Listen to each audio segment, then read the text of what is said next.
मुंबई महानगरपालिकेची महापौर पदाची निवडणूक येत्या काही दिवसामध्ये पार पडेल. उद्यापासून महापौर पद साठी अर्ज भरण्याची प्रक्रिया सुरू होते. तर अशा परिस्थितीमध्ये ज्या शरद पवार राष्ट्रवादी यांचा जो एक उमेदवार निवडून आला होता त्याचं नाव आहे अजित रावराणे. तर या व्यक्तीनं, या नगरसेवकानं अचानकपणे महायुतीमधल्या एकनाथ शिंदेच्या शिवसेनेला पाठिंबा दिलेला आहे आणि ही एक धक्कादायक अशी गोष्ट यामध्ये घडलेली आहे. एकंदरीतच ही सर्व निवडणूक एकदम कठीण परिस्थितीमध्ये उद्धव ठाकरे, राज ठाकरे यांनी निवडणूक लढवली होती. त्यांच्या आणि शरद पवार गटाला सुद्धा या निवडणुकीमध्ये एकूण 10 जागा देण्यात आल्या होत्या. त्यातून त्यांची फक्त 1 जागा निवडून आली.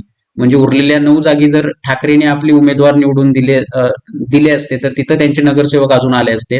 पण असं न करता त्यांनी आपला जो आघाडी धर्म आहे तो पाळला होता ठाकरेंनी. आणि अशा परिस्थितीमध्ये जो तुमचा एक नगरसेवक निवडून आलाय तो सुद्धा एकनाथ शिंदेना पाठिंबा देतो, म्हणजे ही एक धक्कादायक अशी बाब आहे. मालाडमधील जो त्यांचा प्रभाग आहे तिथं हे अजित रावराणे निवडून आले होते. तर आम्ही निधी मिळवण्यामध्ये अडचणी येतात आणि आम्हाला महापालिकेमध्ये आमच्या प्रभागातील विकास कामं करण्यासाठी अडचण निर्माण होते.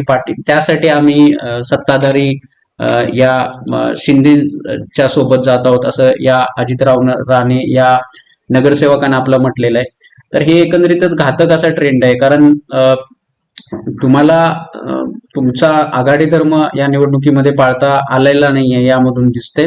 त्यामुळे जो राजकीय साधन सुचिता असते, राजकीय जी सभ्यपणा असतो तो यातून आपल्याला हरवताना दिसतोय. असं असताना सुद्धा उद्धव ठाकरेंचे जे उमेदवार आहेत ते 71 होतात, उद्धव ठाकरे आणि राज ठाकरेंचे, प्लस काँग्रेसचे 24, म्हणजे हे इथंच 95 नगरसेवकांची फौज आता सुद्धा यांच्याकडे आहे. तर या एकंदरीतच सध्याचं जर तुम्ही भाजपचं जे हुकुमशाही वातावरण बघितलं आणि सत्ताधारी पक्षाचं म्हणजे भाजपचंच आपल्याच मित्र पक्षांना ते कसं संपवतात हे या निवडणुकीमध्ये किंवा एकंदरीतच महाराष्ट्र हा 2014 सालापासून बघतोय. तर अशा वेळी एकनाथ शिंदेना जर महाराष्ट्र धर्म, महाराष्ट्र मराठी या मुद्द्यावर त्यांना वाचवायचं असेल, तर त्यांना वाचायचं असेल तर त्यांनी खरं म्हणजे पाठिंबा द्यावा उद्धव ठाकरेंच्या महापौर पदाचा जो उमेदवार उभा राहील आणि त्यातून त्यांनी आपली जी एक राजकीय प्रतिमा, जी डागाळलेली प्रतिमा आहे त्यांची, ती त्यांनी यातून सावरावी असा एक संदेश आपण यामधून देऊ शकतो. येणारा काळ हा मुंबईसाठी आणि मुंबईतल्या मराठी माणसांसाठी खूप आणि खूपच कठीण होईल आणि मुंबई ही एकंदरीतच आता एक केंद्रशासित तरी होईल किंवा ती गुजरातला, खास करून जो पालघर वसई पट्टा आहे त्यातून ती गुजरातला चिकटवली जाईल, त्यांच्या घशात गाठली जाईल. हे तो दिवस काही जास्त दूर नाहीये यामधून आपल्याला असं दिसतं. पण ठाकरे समर्थ आहेत. मराठी माणसांनी त्यांना या कठीण काळामध्ये खूप जागा दिल्या.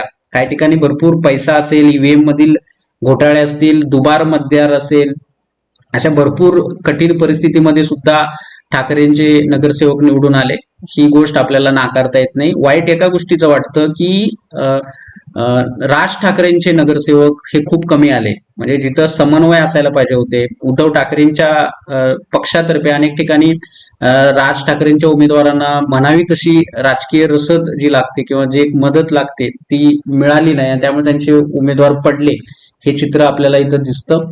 असं असताना सुद्धा 2 ठाकरे एकत्र येत आहेत आणि आले आणि त्यांनी एक वेगळा संदेश दिला या निवडणुकीमध्ये, हे आपल्याला यातून दिसतं. आणि येणारा काळ कठीण आहे, पण ठाकरे 71 नगरसेवकांच्या सोबत विरोधी बाकावर आहेत. त्यामुळे हे जितकं सोपं दिसतंय तितकं ते सोपं त्या भाजपसाठी तरी नक्कीच नाहीये.